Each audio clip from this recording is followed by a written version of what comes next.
আমাদের সঙ্গে যুক্ত হয়েছেন আফিদার বাবা, বাংলাদেশ জাতীয় দলের ক্যাপ্টেনের বাবা। Afida, please proceed. কি বলবো আমি এখন? বাবার সঙ্গে কি দেখা হয়েছে দেশে আসার পরে? বাবার সাথে দেখা হয় নাই। কবে দেখা হবে বলে আশা করছেন? আশা করছি এই সাফের সময় বাবা খেলা দেখতে আসবে, তখনই দেখা হবে। কিন্তু মা আর বোনের সাথে দেখা হয়েছে, কারণ তারা হচ্ছে রাতে এসেছিল হাতিরঝিলে, তখন তাদের সাথে দেখা হয়েছে এই প্রোগ্রামে। যাক, একটা জিনিস ভালো হলো অন্তত পক্ষে যে বাবার সঙ্গে দেখাটুকু হয়ে গেল এখান থেকে। আপনাকে ধন্যবাদ। আপনি আপনার মেয়ের মাধ্যমেই, এরকম অনেক মেয়ে আছেন যাদের মাধ্যমে এই সাফল্যটা এসছে। রূপনা আছেন, পুরো টিমের আছেন, টিমের বাইরে অনেকে আছেন। আপনার কাছে বাবা হিসেবে কেমন লাগে, মানে এই ব্যাপারটা? আপনার সঙ্গে আমাদের আগেও কথা হয়েছে। আর এটা ওইটা না, কাপড় ধোয়ার একটাই সলিউশন, চাকা অনেক ওয়ান। আসলে ধন্যবাদ জানাচ্ছি টি স্পোর্টসকে এবং কিরণ ম্যাডামকে আজকে সুন্দর একটা লাইভ প্রোগ্রামে আমাকে আমন্ত্রণ জানানোর জন্য। আমি ধন্যবাদ জানাই বাংলাদেশ ফুটবল ফেডারেশনের নতুন কমিটি, তাবিদ আওয়াল সহ সকল কর্মকর্তা বৃন্দকে।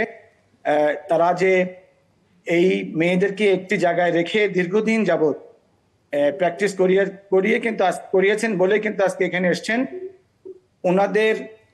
ওনাদের অনুপ্রেরণায় কিন্তু, ওনাদের দেখা দেখে কিন্তু আমরাও আমাদের বাসাতে রেখে মেয়ে তৈরি করে বিভিন্ন ডিস্ট্রিক্টে দেখবেন যে অনেক মহিলা কোচ মেয়েদেরকে নিয়ে প্র্যাকটিস করায়। অনেক প্রতিকূলতার মধ্যে দিয়ে কিন্তু তাদেরকে তৈরি করতে হয়।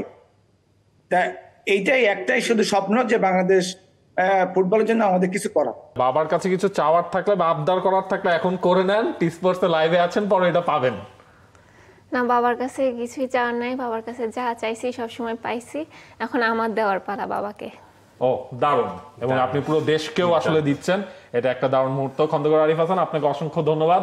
আপনি আমাদের সাথে যুক্ত হয়েছিলেন, মেয়ের দারুণ একটা মুহূর্ত এবং পুরো বাংলাদেশেরই দারুণ একটা মুহূর্তই আসলে চলছে। আফিদা, এবার মানে বাবার কাছে কিছু চাইলেন না, ভালো, এটা বাবাকে দেবেন। আমরা তাকে ধন্যবাদ জানাই যিনি এতক্ষণ আমাদের সঙ্গে যুক্ত ছিলেন। আপনার পাশে যিনি আছেন তার কাছে অনেক কিছু চাওয়া যায়, আপনাদের ফ্যাসিলিটিস, হ্যাঁ, আপনাদের সামনে খেলার নিশ্চয়তা, আপনাদের ট্রেনিং ফ্যাসিলিটিস, জিম ফ্যাসিলিটিস, বেতনাদি একটু চেয়ে ফেলেন। ম্যাডামের কাছে চাওয়ার তো শেষ নেই, আর ম্যাডাম অবশ্যই দিতে বাধ্য হবে, কারণ আমরা এত সাফল্য দিচ্ছি, আমাদের দাবি দাওয়া অনেক কিছুই থাকবে। আমি শুধু বলবো ম্যাডাম যেন আমাদের সাথে একটু বসে কথা বলে আমাদের দাবি দাওয়াগুলোর জন্য শুনে আমাদের ওগুলো যেন পূরণ করে। ম্যাডাম দায়িত্বটা তারও বেড়ে গেল। একটা সময় আপনি চকলেট দিতেন তাদের, এরপর সেটা উন্নত হয়ে সানস্ক্রিনে গেছে, এখন মনে হয় বড় কিছুই তারা চাইবে। আমি সবসময়ই চেষ্টা করি ওদের যেগুলো ডিমান্ড থাকে ফুলফিল করার জন্য। তো আমাদের তো জানেনই ফেডারেশনে অনেক সীমাবদ্ধতা থাকে, আর সব কিছু আমি চাইলেই হয় না, কারণ আমাদের একটা এক্সিকিউটিভ কমিটি আছে, সেখানে পাস করতে হয়, অনেক ফর্মালিটিস থাকে।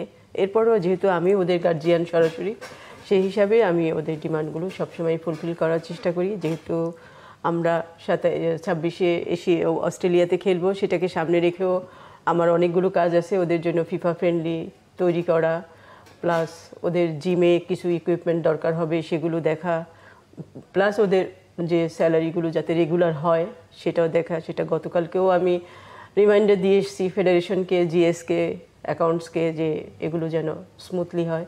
সব কাজেই তো কিছু না কিছু প্রবলেম থাকে, যেমন ওরা যারা আপনার ইয়েতে আছে, ভুটানে আছে, তাদের কন্ট্যাক্ট পেপারগুলো তারা শিডিউল মানে টাইমলি জমা দেয়নি, যে কারণে ওইটা স্ট্যাক হয়ে আছে। তো আশা করি ওটা খুব ইমিডিয়েট হবে, এটা কোনো বড় ইস্যু না, এটা হয়ে যাবে সব। আশ্বস্ত হয়েছেন? অন্যায়